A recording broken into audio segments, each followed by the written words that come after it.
Galdrielle's Quest, the Detour. After the fierce battle with the atrocity, Galdrielle found himself standing at the precipice of the Whispering Woods. His heart pounded as he gazed at the path leading to Frostford. The icy plains stretched out before him with an imposing chasm separating the woods from Frostford. His magic, though powerful, was not enough to bridge such a daunting gap. So he opted for a detour, hoping to find an alternative path. His journey along the chasm's edge spanned days. The weariness clung to his bones. His magical energy was a mere echo of its former self, following the confrontation with the atrocity. Eventually, through the gnarled trees and dense underbrush, he found a clearing that hinted at safe passage. With a renewed sense of purpose, he pressed on, the air growing increasingly frigid, the wind biting through his cloak. Frostford was near. Days turned into a weary blur as he trekked through the snow-laden path. The Frostford Mountains, with their 3 tall, narrow peaks, gradually loomed in his sight.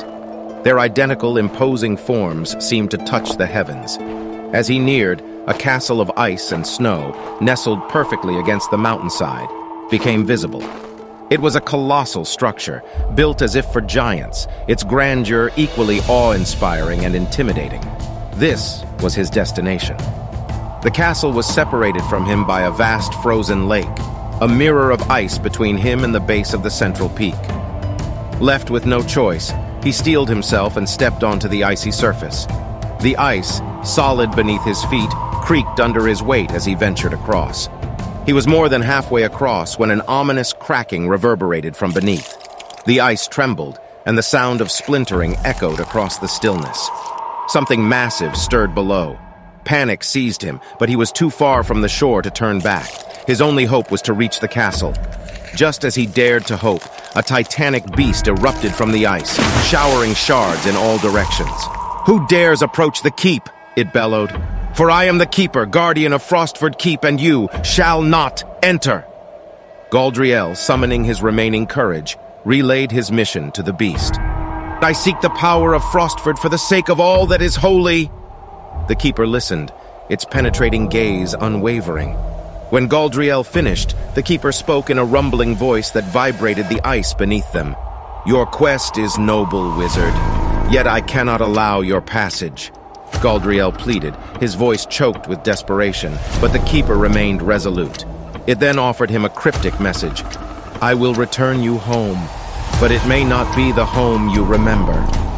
Before Galdrielle could demand an explanation, the keeper cast a spell, a blinding light engulfing him, and his world turned black. Awakening at the entrance of the Aurora Highlands, Galdrielle felt a deep sense of dislocation. The city seemed off, as though subtly altered. He approached the city, intending to report to Councilwoman Valoria. At the city gate, he was met by a guard who bore no recognition in his eyes.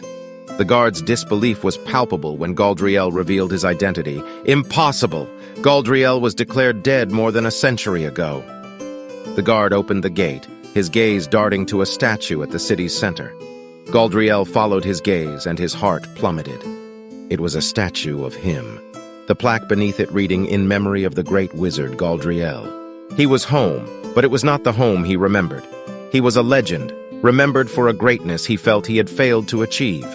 But he had returned, and he would face this new reality with the same determination that had carried him through his quest.